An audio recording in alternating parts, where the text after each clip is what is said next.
couple of days ago, I got a call from a 17-year-old boy, and he wanted to talk about his father.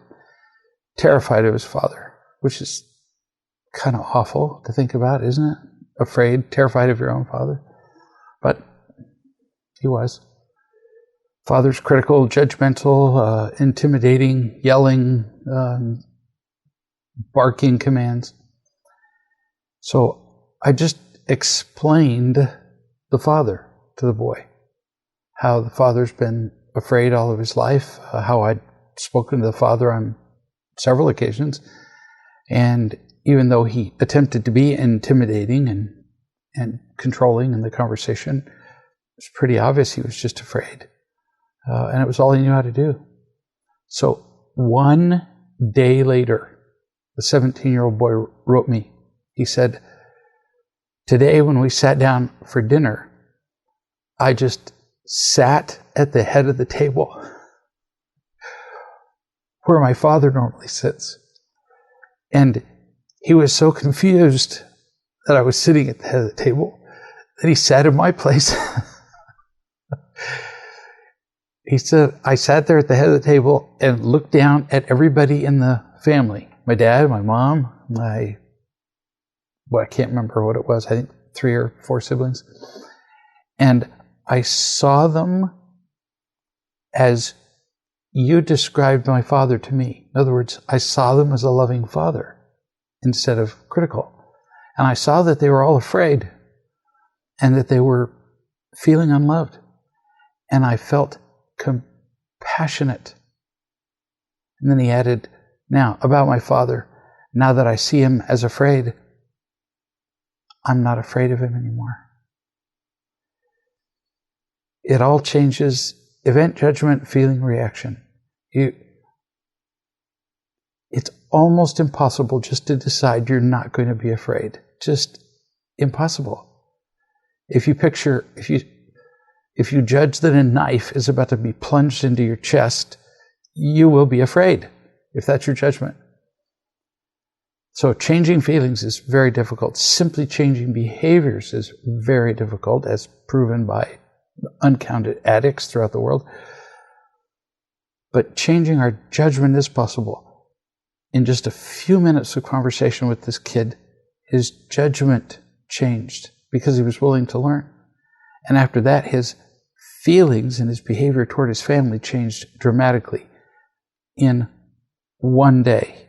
Now, I'm not saying that's going to last for the rest of his life. Not that naive. But it can happen very quickly. I tell stories about children from time to time, new subject. Not to praise the children or the parents, but to make the point that when children are raised with loving and teaching, they really are significantly different from other kids, to the point that the unloving mothers ask questions of the loving mothers, wondering, how do you get your child to behave like that? Loved children are an anomaly in our society. They're so different that other people want to know what happened to them. What drug is your pediatrician putting your kid on? I got the following from the mother of a 2-year-old, barely 2-year-old. I say that only because the difference between barely 2 years old and almost 3 is huge. The mother said, I feel like my son has a strong desire to do what's right, to do what we do and what we ask of him. That's a really sharp observation. Kids start off in life wanting to do the right thing. They end up becoming rebellious, not because they're rebelling against the right thing to do, they're rebelling against the way we treat them. So this mother's observation is brilliant. She says, he really does watch us so carefully. Today he spilled some milk in the kitchen. He said, uh-oh, fell down. Without even looking at me, he grabbed the paper towels himself, cleaned it up, perfectly, he's 2, and put the paper in the trash, all on his own, no whining, no help. When I told him it was time to get ready for bed and that I would prepare his bath, he started cleaning up his room all on his own, before the bath. I didn't even have to ask him to clean it up. He just knows that that's what happens before bedtime. Now, note the language of this mother. We beg our children to do the right thing. We nag our children to do the right thing. We threaten them if they don't do the right thing. We bribe them to do the right thing. That's not teaching. It's not loving and teaching. This mother has taught the child what the right thing to do is. That, notice, she says, he just knows that cleaning his bedroom is what happens before bedtime. He just knows that, just like a kid knows that you have to put food in your hand or on a fork before it gets into your mouth. Well, with some exceptions. It's just the order of things. Very cool. The mother continues. We played a little bit outside. He blew bubbles, his favorite thing to do. He tried to pour the soap from one bottle to the other, and you can imagine what happened. Half of it spilled all over. And he got upset that his hand was covered with soap, because that's a kind of a creepy feeling, in case you haven't done that recently. I remembered what you had said when he spilled his food on the floor, that I could just laugh about it and say, oh, it's just food. So I did the same and laughed and said, it's just soap. And the problem was, poof, gone. We picked some flowers in the backyard and put them in a vase. And I let him pick the flowers and fill the vase with water and put the flowers in it. Are you hearing how involved the child is? He's being loved and taught over and over again, instead of ordered what to do or having the mother do everything for him. He was so proud of himself, the mother continues. It was so cute. He loves doing things on his own. I almost want to shout this. Why do children tend to do the right thing? Because they want to. And then we step in and we over-evaluate them, criticize them, praise them even, and we take all the fun out of it. Child loves to do finger painting. And we come along and say, oh, that is such a nice job. And if the kid were able to articulate it, the kid would look up and go, you've just ruined this for me. Because I was doing it for fun. Now I have to do it to please you. This mother has just taught the child how to do things, and he chooses to do them. He loves doing things on his own. He'll say, my turn, my turn. Today he tried to do his own dishes. I think he's seen me do it so much that he wanted to do it himself. He wasn't so good at that. Remember, he's 2. Washing dishes is a little tough for a 2-year-old. I had to clean up after him, but that's okay. Often we do things for children because it will be faster for us, forgetting that the goal isn't faster. The goal is loving and teaching. That's the goal, always the goal. She remembered that. She said, I'm so glad I got him that step stool you recommended. She has a little step stool in the kitchen, and everywhere she goes, he drags that step stool there, and he's right there helping her. So he's learning how to do everything. He can reach everything so much easier now. I think he feels less helpless.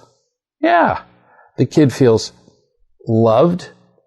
He's helping, so he's being loving, he's caring about the happiness of other people, and he's learning responsibility. So if the kid is learning to feel loved, be loving, and be responsible, what's the result?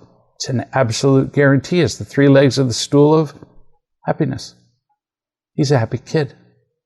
I've met the kid. He is a happy kid. Eventually I'm going to post a blog on this subject, but because it's fairly recent, I wanted to talk about it now. Couldn't wait, I guess. There's a 16-year-old boy named Ethan Couch, or at least he was 16 at the time, who was sentenced by a juvenile court judge to 10 years of probation and treatment after he killed 4 people and injured a dozen others when he drunkenly drove his family's pickup truck in June of 2013 into a group of good Samaritans who were trying to help a stranded driver. Killed 4, wounded 12. His lawyer's defense, very novel lawyer, I've never heard this one. It was called the affluenza defense, which stated that he had grown up with a sense of entitlement that had impaired his judgment to the point that he didn't know what he was doing because he was coddled by his wealthy parents. In December of, last month, there was a video that showed this kid who, now 18, was at a beer pong party, which would constitute a violation of his probation and likely result in his serving out a prison term of 10 years. Shortly thereafter, as soon as the video appeared, he and his mother vanished from their home, poof, almost certainly to avoid the authorities who were seeking him because of the video and his failure to appear for his latest probation meeting. Eventually, he was found in Mexico in some resort town, and he's being extradited and brought back to the United States. If entitlement is now a defense for killing people, at the very least, we should double our life insurance policies because the country is filled and rapidly filling up with millions of such people. If entitlement is serious enough to excuse killing, then why were not the enabling parents sentenced to prison along with their son? I read the newspapers and magazines every day just to kind of follow the headlines of what's going on. And every day some terrible thing happens and everybody's surprised. Teen goes into a school and kills a bunch of people, everybody's surprised. The crime rate in South Central Los Angeles goes up amongst 16 to 18-year-olds, and everybody's surprised. Why is everybody surprised? If I loan you a gun, my gun, knowing that you're about to commit a felony with it, I will also be charged with a crime because I'm complicit in the crime. And I assure you that the parents of this boy had seen ample evidence of his misbehavior long before he killed these people. And yet they did nothing to stop the entitlement. It's likely, in fact, that his privileges increased in an attempt to bribe him to not express his disapproval toward his parents. And yet every day newspapers express puzzlement at serious crimes committed by young people, uniformly blaming guns, the schools, video games, the internet, social media, and more. When are we finally going to look at the parents who raised these kids? The parents who had the responsibility to have the greatest influence on the kids. The most important lesson here is for every parent of especially the young kids, like the parents of the 2-year-old child I just got through talking about, children who are still teachable. How does a 16-year-old become entitled to the point that he can be excused for killing 4 people? Because when he was 2, like the kid I just talked about, or younger, he was not loved and taught in a way that he acquired a sense of responsibility and caring for the welfare of others. He was not required to clean up his messes. He was not required to help at the sink. He was not required to do anything for himself. His parents did everything for him. And in their defense, they sincerely thought they were helping him. And were killing him. I've worked with lots of people in the criminal justice system. Lots of people behind bars and those who've just gotten out. Murderers and other criminals are trained from birth. I've stood in the maximum security prison and talked to these prisoners and explained where their life of crime started, and they sit in their chairs and weep as they realize that they were doomed from birth. These people don't simply appear out of nowhere. Problem children and adults simply were not taught a better way to live. And that's our responsibility. Time to do it is right now. New subject. grateful for, and the frustration disappeared. Why am I sharing with you this teeny little email? Because this is gratitude. Because this is what gratitude does. It changes the way we do everything. As soon as we become frustrated at things that go badly, we're already not grateful. As soon as we're annoyed, we're not grateful. As soon as we're unhappy and sad and any of those things, we're not grateful for what we have. This person remembered to be grateful, and it changed his attitude about the whole thing. A coach wrote to me and was talking about doing an intervention with someone and was talking about the follow-up and how much time it takes. And the coach said, wow, I'm wondering if it's worth doing this, financially speaking. And I'm thinking, yeah, no kidding. As I've worked with a great number of people doing interventions and considering the follow-up involved, it's not uncommon for people to say to me, wow, that much, when they ask how much an intervention is. And every once in a while I can't help myself. I say, yeah, pretty cheap, huh? Because the follow-up required is often enormous. And if you're really dedicated to it, it's not uncommon you end up working for minimum wage or less. Then the coach continued and said, I don't think the time that you've given me over the years would cover the cost of the food that I've eaten at your place. I often remember this when I think something is unfair to me. Now, the reason I'm sharing this is not to make it about me, but because this is another example of what? What is this coach illustrating? Gratitude again. Because he's grateful for what he's received, suddenly the little injustices in life don't seem quite so unfair. When we're grateful, we realize that a great deal of the time, we're the ones who receive more than we earned. When my kids were really young, and they only tried this 2 or 3 times, they would say, when I described something that they needed to do, they would say, this is so unfair. And I would say,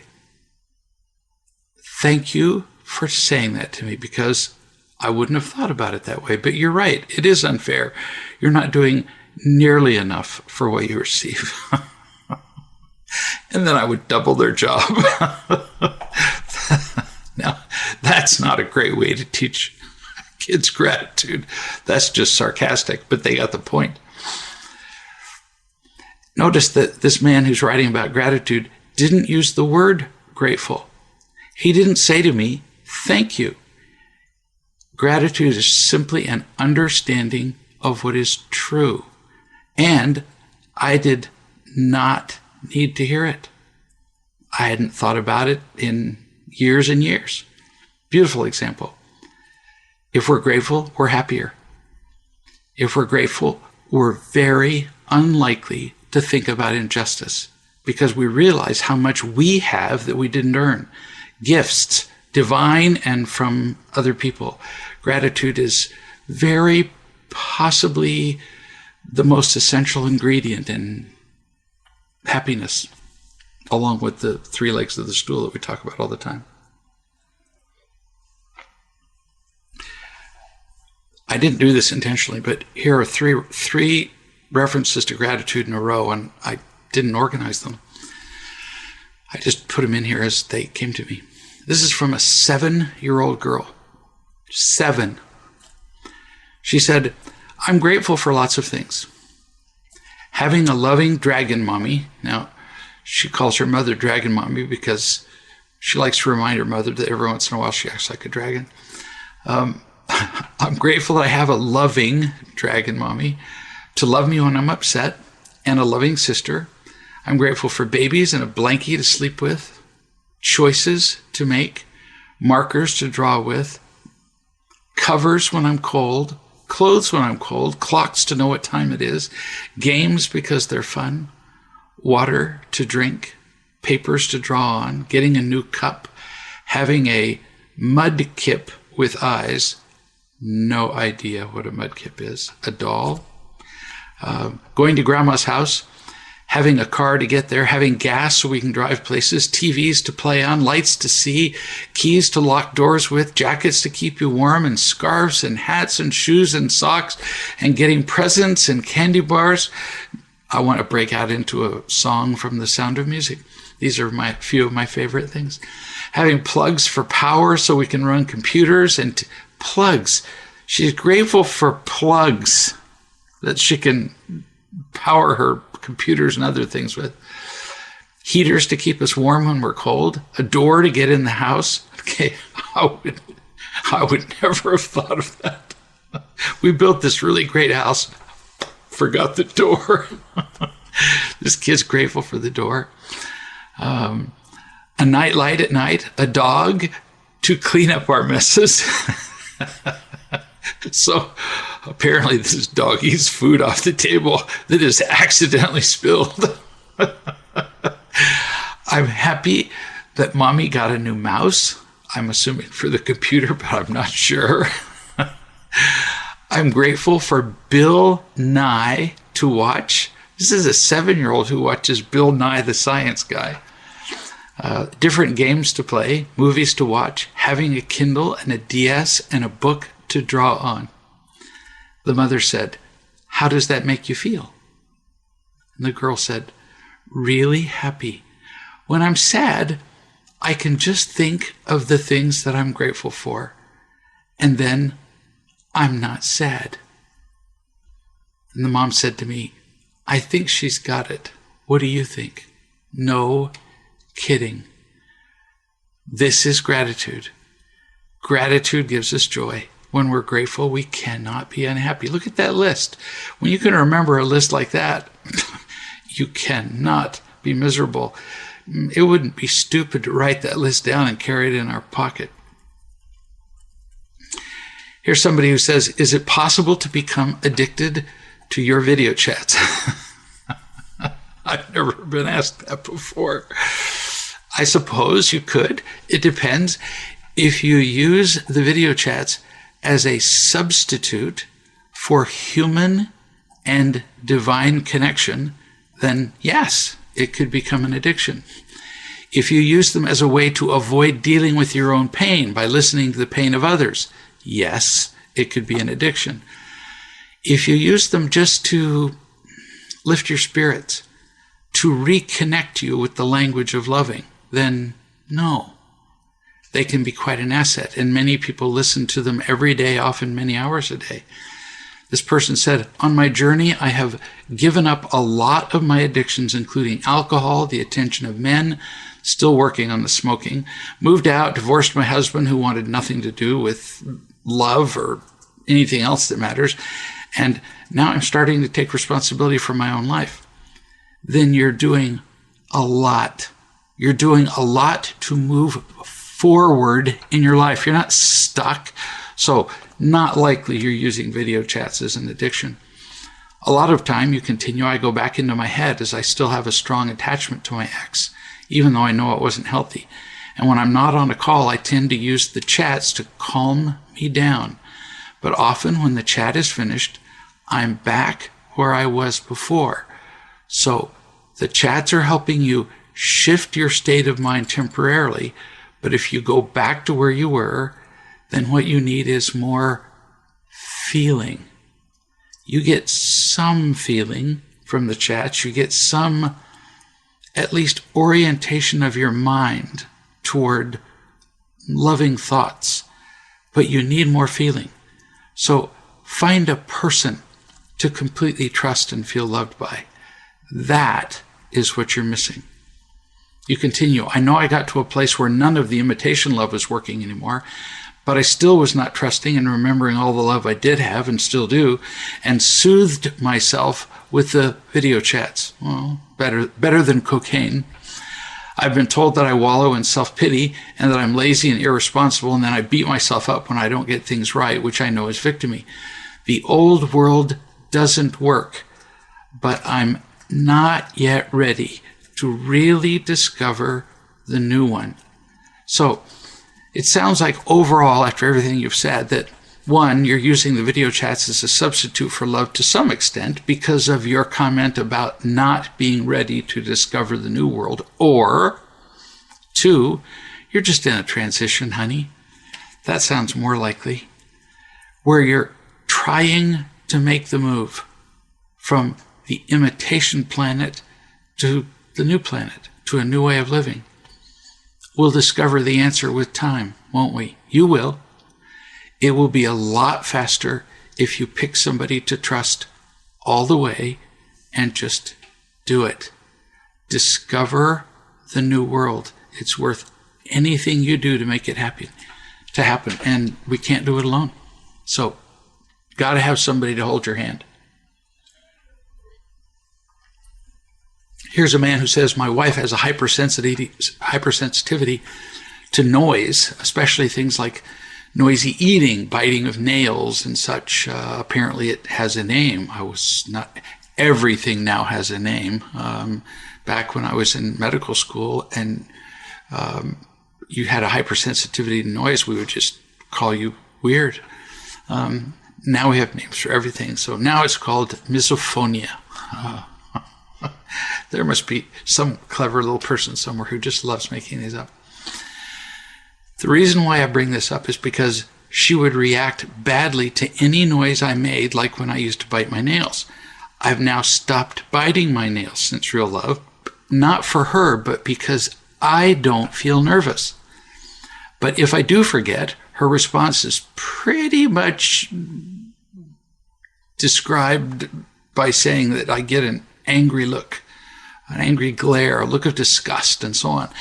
And if that happens, I mostly notice her response now and choose to accept it as something she just doesn't like. And I change what I'm doing. It doesn't happen anywhere near as much as it used to. Could Real Love have any effect on it, just like how I lost the need to bite my nails from not being in constant fear and feeling loved? Yes. All pain is cumulative.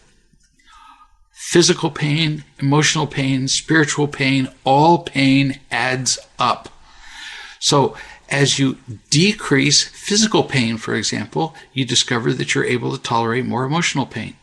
In fact, the emotional pain itself seems to become less even if the circumstances are the same. If you decrease fear, you decrease the pain of other things like chewing, like the noise of chewing, like phobias.